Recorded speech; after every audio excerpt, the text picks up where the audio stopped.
sudah selesai membuat kesepakatan kelasnya? Coba Bu Guru pengen tahu, tolong dibacakan kesepakatan kelas yang ditulis sama Aska.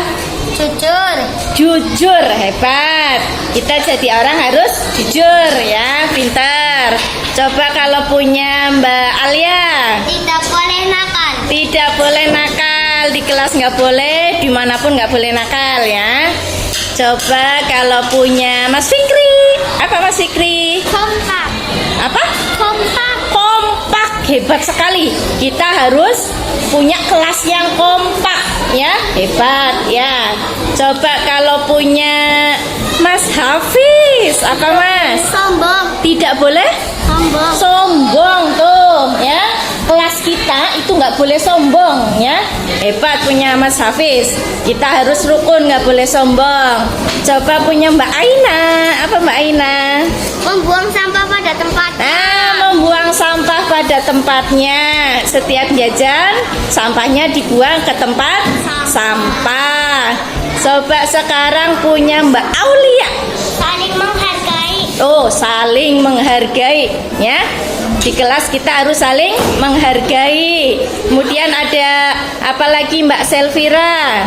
Tidak boleh masuk sekolah terlambat. Tidak boleh terlambat masuk sekolah. Pinter. Coba kalau punya Mbak Elsa apa? Menjaga kebersihan kelas. Menjaga kebersihan kelas. Pinter ya. Kita harus menjaga kebersihan kelas agar kelas kita nyaman, indah ya. Kalau punya Mas Arvino apa? Mengerjakan tidak ngobrol. Oh, mengerjakan tidak boleh ngobrol. Iya sih, biar cepat selesai ya. Kalau punya Mbak Sakila apa? Disiplin. Disiplin. Berarti ada disiplin waktu juga ya. Disiplin waktu, misalnya kamu tidak boleh terlambat ya. Terus juga kalau saat bel masuk harus langsung berbaris. Oke, terima kasih, tepuk tangan semuanya.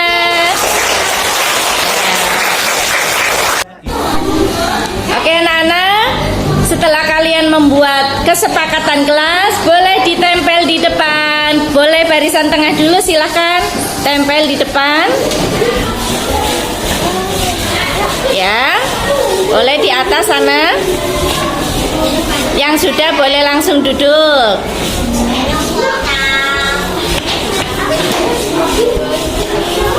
Kemudian barisannya Mas Arvino sampai ke belakang. Yang sudah duduk.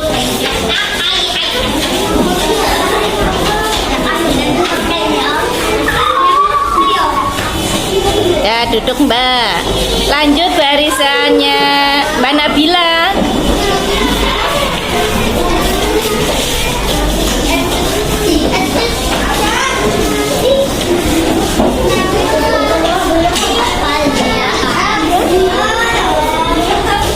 Siapa yang belum? Barisan belakang ada yang belum? Ya, silakan.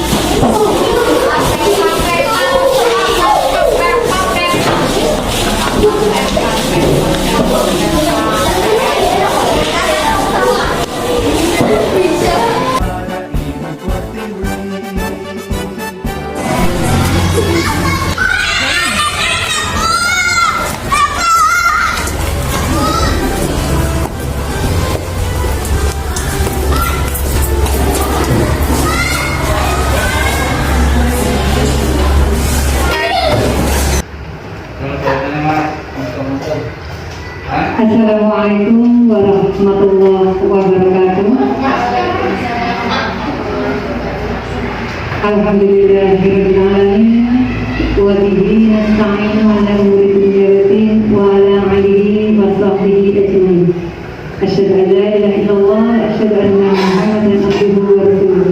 Rabbi shrah li sadri wa yassir li amri wahlul 'uqdatam min lisani yafqahu qawli. Kepada yang terhormat Bapak Kepala Sekolah SD Negeri Pakulan 1, yang terhormat Ibu Calon Guru Penggerak Yeyen Anggreni STDSD, Ibu dan Bapak Guru serta tenaga kependidikan SD Negeri Pakulan 1. Marilah pada siang hari ini kita memanjatkan puji syukur kehadirat Allah Subhanahu wa Ta'ala, karena dengan rahmat dan inayahnya kita bisa duduk di sini pada acara diseminasi tugas guru penggerak modul 1.1 dan 1.4. Nanti sosialisasi akan disampaikan oleh Ibu Yeyen Anggreni selaku calon guru penggerak. Marilah kita buka acara pada pagi hari ini dengan bacaan basmalah bersama-sama.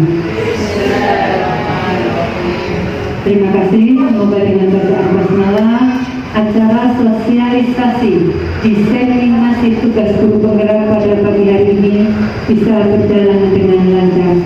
Acara selanjutnya adalah sambutan dari Bapak Kepala Sekolah. Kepada Bapak Kepala Sekolah, Bapak Al-Nabi, silakan. Assalamualaikum warahmatullahi wabarakatuh. Puji syukur kepada Allah SWT, salawat dan salam senantiasa kalimat curahkan kepada Baginda Rasulullah SAW. Bapak dan Ibu yang terhormati, ini jarang ditemukan di sekolah manapun. Sehingga kita harus mensyukuri sekolah kita mendapatkan karunia yang kita menjadi calon guru penggerak. Memang Bapak Ibu saya sampaikan bahwa era sekarang itu rasanya kalau kita sudah senang dengan dunia nyaman, ya harus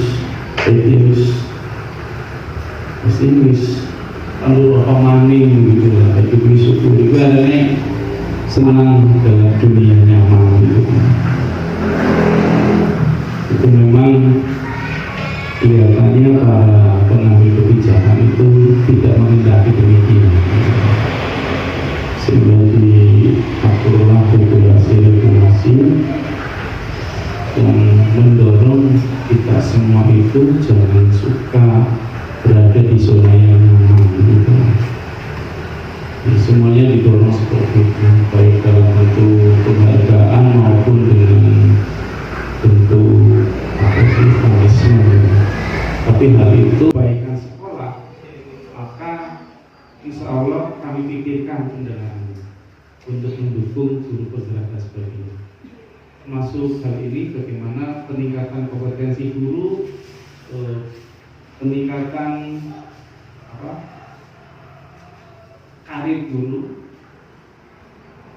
Kami berusaha untuk mengcover kegiatan-kegiatan itu menjadi program sekolah, sehingga tidak memberatkan teman-teman sendiri. Gampangannya kan seminar di tahun 2022 ya sudah dibatasi saya ini sebagai seminar kan desain bulan apa, ada berapa, anggarannya berapa, sehingga ketika ada seminar hasil karya panjenengan PTK harus mencari-cari mana yang mau seminar ya mau berfokus sampai 300 atau jangan sama seperti itu. Sebuah fasilitas sekolah itu punya kewajiban untuk memfasilitasi teman-teman untuk meningkatkan karirnya seperti itu. Bila lupa hidayah, assalamualaikum warahmatullahi wabarakatuh.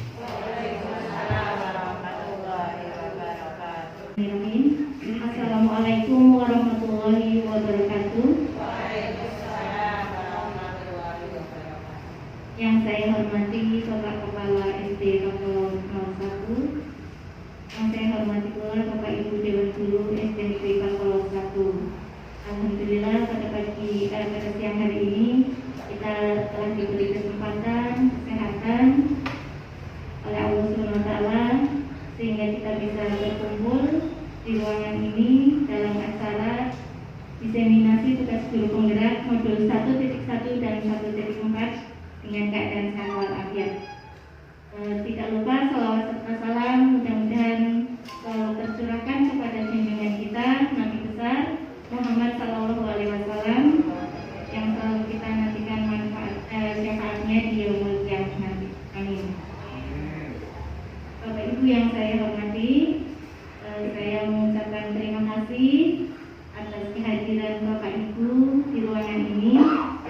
untuk bersama-sama berkolaborasi terkait dengan modul 1.1 dan 1.4 yang insya Allah nantinya akan berdampak pada kualitas anak didik kita khususnya di SD Negeri Pakulos 01. Saya juga berterima kasih kepada Bapak Kepala Sekolah dan teman-teman semua atas dukungan motivasi yang selama ini diberikan kepada saya, sehingga sampai saat ini alhamdulillah saya masih mengikuti pelatihan calon guru penggerak pada angkatan 4 di Kabupaten Tegal ini.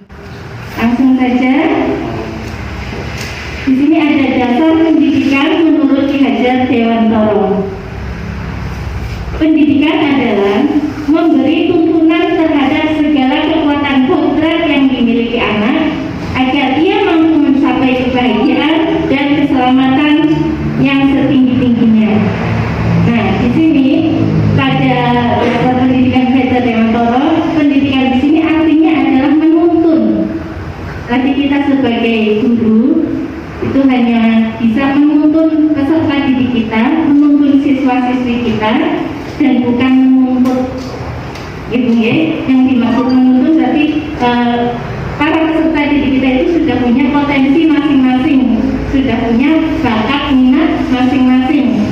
Jadi kita hanya bisa menuntunnya supaya bakat minat siswa itu terwujud dan kita bisa seperti itu lomba-lomba kayak gitu ya, sesuai dengan bakat minat anak tersebut.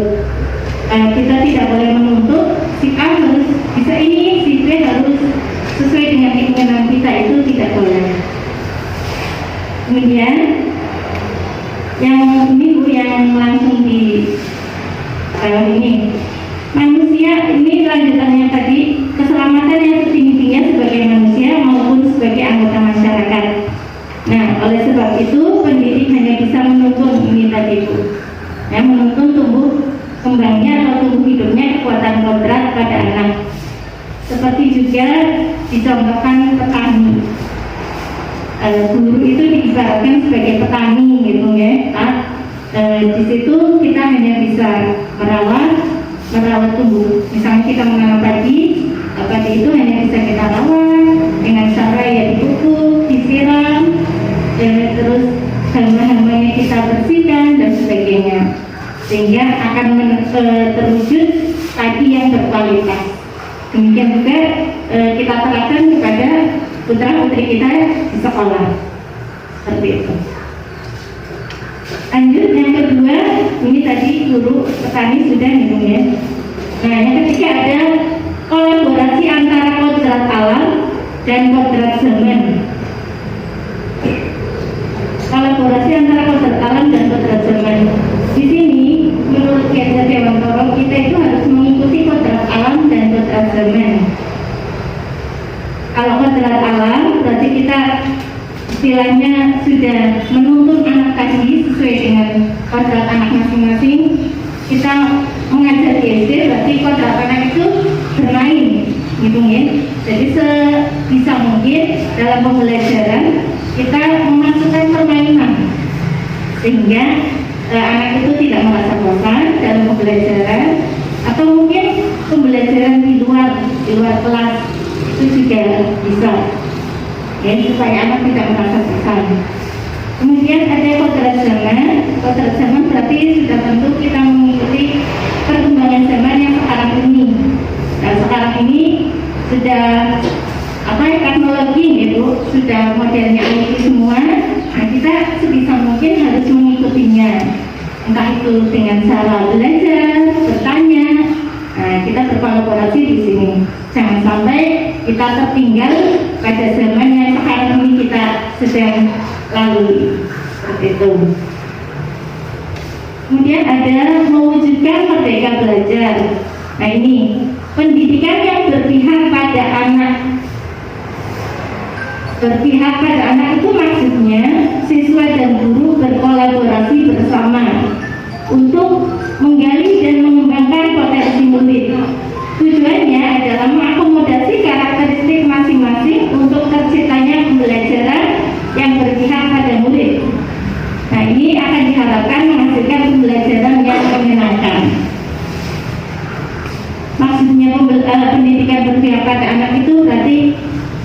biasanya kan kita mengajar itu monoton pada diri kita ya, tidak berpihak pada anak, kurang berpihak pada anak. Nah ini perlu biasa dengan tolong kita itu dalam pembelajaran harus berpihak pada anak, jangan berpusat pada guru. Biasanya kita hanya ceramah seperti itu, kan berarti metode itu berpusat hanya pada guru saja. Nah di situ kita boleh masukkan permainan atau game atau apa yang menyenangkan untuk anak, sehingga anak itu bisa langsung mempraktekkan, membuktikan dan lain sebagainya, sehingga pembelajaran itu bisa bermakna seperti itu.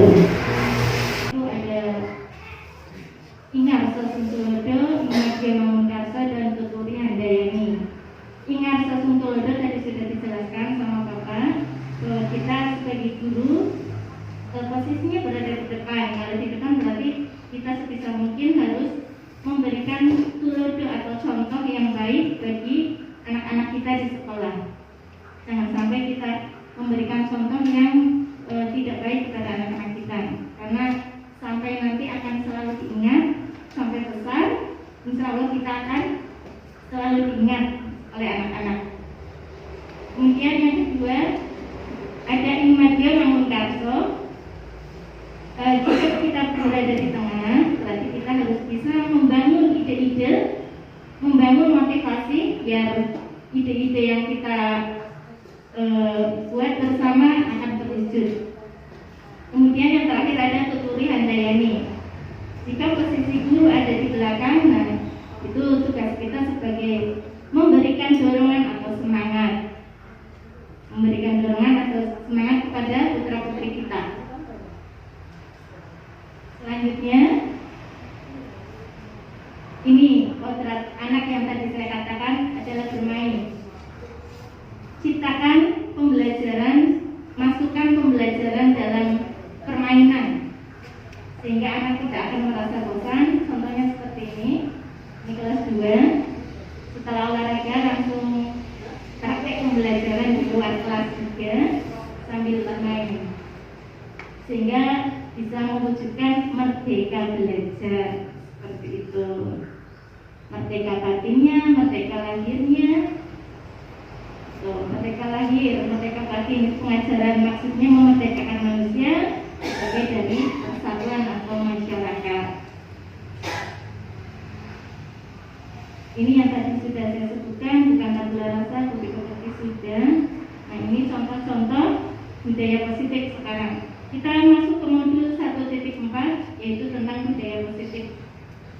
Budaya positif adalah keyakinan dan nilai yang disepakati, yang menjadi kebiasaan bersama yang akan dilakukan secara terus-menerus sehingga menjadi suatu kebiasaan. Di SD Kapolok 1, alhamdulillah budaya positifnya sudah bagus, sudah sangat bagus gitu ya. Kita perlu tingkatkan lagi biar menjadi maksimal mungkin budaya positifnya, sehingga lulusan dari SD kita di luar itu sudah menjadi anak yang berbudaya positif sesuai yang akan kita ajarkan di sekolah kita.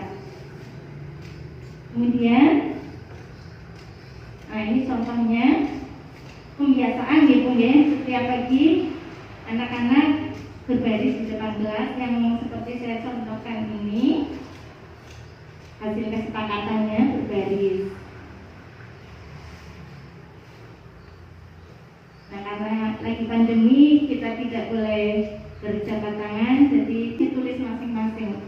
Ada mungkin berbaris dulu, berdoa dulu, membuang sampah di tempatnya, atau mungkin saat mengerjakan tidak boleh ribut Bu.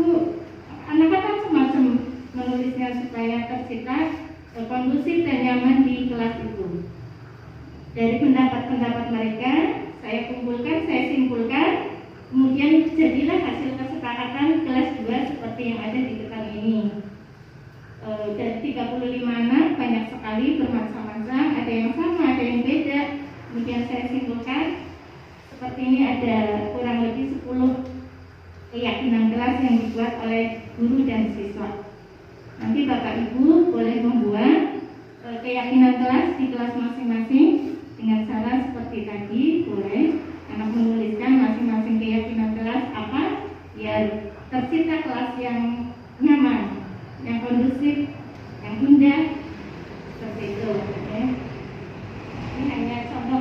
saja jujur, kompak, disiplin waktu, tanggung jawab, saling menghargai dan tidak boleh berkelahi. Langsung saja. Nah ini video saat anak membuat keyakinan kelas di kelas 2. Saya membagikan kertas yang sudah ada olehnya itu, ya Bu, kertas kecil itu. Kemudian anak saya suruh membuat keyakinan kelas menurut keyakinannya sendiri agar tercipta kelas yang kondusif, yang indah, yang nyaman, bersih. Nah, mereka sedang membuat.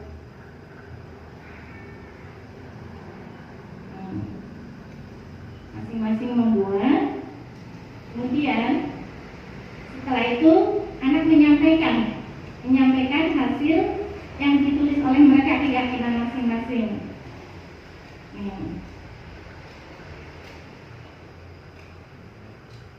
Ini nggak pakai video ya, jadinya nggak terdengar. Nah, ini menyampaikan hasilnya. Kemudian ada berikutnya juga, anak menyampaikan lagi hasilnya. Nah, dari hasil 35 anak itu saya simpulkan bermacam-macam sehingga menghasilkan hasil kesepakatan kelas 2 ada yang disebut keyakinan kelas. Oke. Selanjutnya anak menempel hasil kesepakatan yang telah ditulis pada papan keyakinan kelas yang saya telah siapkan. Nah itu kelas impian. Nanti Bapak Ibu boleh membuat kalimat yang indah lagi, kalimat apa terserah. Kalau saya membuatnya kelas impian. Kami memimpikan kelas yang bagaimana, anak menulis berbagai macam di situ. Yang kompak, yang disiplin, yang jujur, tanggung jawab, seperti itu dan lain sebagainya. Lanjut, ini hasilnya tadi sudah. Nah, kemudian lanjut ke materi berikutnya ada kebutuhan dasar manusia. Kebutuhan dasar manusia itu ada yang pertama cinta kasih. Kita memerlukan kasih sayang, perhatian. Kemudian yang kedua ada kesenangan. Kita juga butuh kesenangan, apalagi siswa gitu ya. Siswa butuh kesenangan, butuh kebebasan, butuh penguasaan agar mereka bisa bertahan hidup. Contohnya butuh kesenangan, kasih sayang atau kebebasan itu misalnya di kelas ada siswa yang tidak mau menulis. Sering ada yang tersinggung gitu ya. Ada siswa yang tidak mau menulis. Berarti kira-kira siswa itu butuh apa Bu? Butuh kebutuhan yang mana? Apakah cinta kasih atau kesenangan atau kebebasan? Tidak mau menulis. Nah, berarti kan kita harus selidiki dulu. Kita lewat pendekatan dulu. Apa penyebabnya kok dia tidak mau menulis? Setelah kita tahu penyebabnya, baru kita bisa simpulkan. Oh, berarti anak itu misalnya butuh kebebasan. Dia jenuh belajar di dalam kelas terus, mungkin lagi-lagi pelajarannya seperti ini, lagi-lagi gurunya hanya ceramah misalnya tentang dunia. Maksudnya jika pandangannya berbeda, pendapat itu hal yang biasa, tidak boleh memaksakan kehendak orang lain. Kemudian yang kedua ada perilaku buruk dilihat sebagai suatu kesalahan. Itu biasanya menjustis anak. Si A sudah melakukan kesalahan, kita sudah di kemudian hari pasti ini anak ini lagi yang melakukan kesalahan. Seperti itu tidak boleh. Karena semua perilaku itu pasti ada tujuannya. Jadi kita tidak boleh pasti ini lagi, anak ini lagi. Nah, belum tentu anak itu lagi yang melakukannya. Kemudian ada lagi sampai terakhir ini model berpikir menang atau kalah. Nah, kita harus berpikirnya malah harus menang dan menang. Kita sebagai kolaborasi di sini harus berpikirnya menang dan menang, tidak boleh ada yang menang dan kalah. Ini pemaksaan ini. Pemaksaan ada pada saat bujukan gagal. Kalau kita membujuk anak gagal, kemudian kita biasanya memaksa siswa kita. ya. Misalnya disuruh ini gagal nggak mau, akhirnya kita kena paksaan, itu nggak boleh. Lanjut, ada segitiga restitusi. Apa itu restitusi? Restitusi itu adalah proses menciptakan kondisi bagi murid untuk memperbaiki kesalahan mereka sehingga mereka bisa kembali pada kelompok mereka dengan karakter yang lebih kuat. Contohnya ada anak berkelahi di kelas. Nah, itu kita harus melakukan restitusi. Melakukan dengan cara bertanya kepada kedua anak itu yang melakukan perkelahian, ditanya, apa tujuan kamu berkelahi? Kemudian akibatnya apa? Kalau ditanya melalui pendekatan itu, kemudian kita harus memancing anak juga, biar apa? Agar mereka bersatu kembali dengan caranya mereka, dengan usahanya mereka, biar kalian tidak berkelahi lagi, saling memahami apa yang kamu lakukan. Nah, di sini cara yang lebih efektif untuk mendapatkan apa yang kamu lakukan itu tadi sudah.